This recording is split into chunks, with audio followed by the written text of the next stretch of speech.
Today I'll be using the October 2025 SheetLoad of cards to make a fun fold SheetLoad of Christmas cards.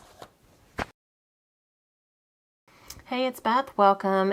This is the beginning of a new month, which means we have a new SheetLoad of cards from Call Me Crafty Owl. So this is the October 2025 SheetLoad, and her creative team. We are all sharing our take on the SheetLoad today, so there'll be a playlist linked in the description box below for you that you can check out and see how we all use it and the cards we all make.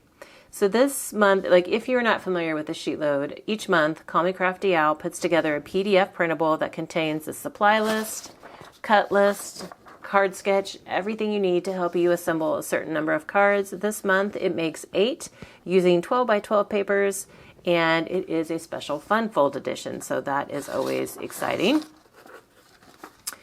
I today am going to be using these circle embellishments. They came on a 12 by 12 sheet, but they were like circle shaped, so I just used a stitched circle die to cut them all out. I don't remember who they're by. I want to say Stamperia, but don't quote me on that. And not that you have to use the same shape that she has on her sketch, but I saw the circle and I knew I immediately wanted to use these because I've been waiting to find a reason to be able to play with these. So then I had to go in search of some papers in my stash that might work. So I found this old pad from Hobby Lobby. It's Pine Street Square, like kind of wood grain and burlappy. And it's back from 2014, and I have had multiples of these throughout the years, but I didn't necessarily, it wasn't the texture I was going for so much as kind of the coloring and the homespunny feel, because there's a lot of like quilted look on these, and so it was kind of more of the vibe that I was going for. So I needed like a kind of a muted red, and then not an overwhelmingly green pattern, because like the Santa doesn't really have any green in him. And then some of the other ones aren't like, they don't have a ton of green, but I really wanted to use red and green. I wasn't feeling the blue today for these. So that is what I'm going to be playing with. So now that I've got all these picked out, now we can start putting the cards together. So here is my prepared card base ready to go. I'm going to refer you to Alicia's video linked in the description box below on like how to best cut and score the card bases. She always has wonderful tips and tricks in her process video. So I used craft cardstock for all of my card bases and did, cut and score all of them according to the PDF.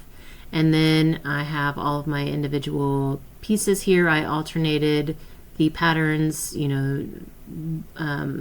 the sides were a different pattern than the center here, and just used my Barely Art glue to adhere all of those pieces down. And I do apologize that I'm starting to scooch off the bottom of the screen here, but you do still see, most of what I'm doing. It's just gluing, but when I add glue to the back of my large circle, I pretty much just add glue down the middle of the circle so that it's not going to adhere to those two folded areas. You could, squish it all in and glue it that way too.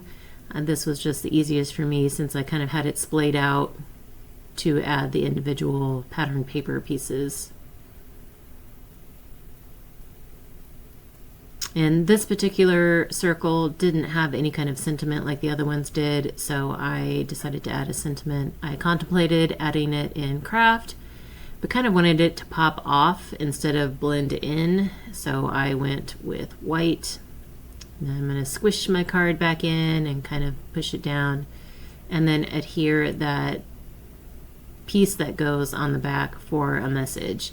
Now technically, if you were using white cardstock, you may not even need this piece, because you could write down the center of that folded area, but I would have to add something to my craft card base anyway, so I went ahead and added a white cardstock piece to the back. And she does recommend this in her cutting guide. So I just added some glue to the left side of that, I guess the leftmost fold, And then I just added it around the outside, kind of left third of my white cardstock piece, and then adhered that down, and then that way it didn't stick to any folded parts. So here's my 8 cards, and I ended up adding these little, I punched some stars on this version. I just used the scrap of this red kind of barnwood polka dot paper, but then for these I kind of went to some of the other scraps I had left in that pad. I just wanted something not like full on green, but with a green hint. So these were fun.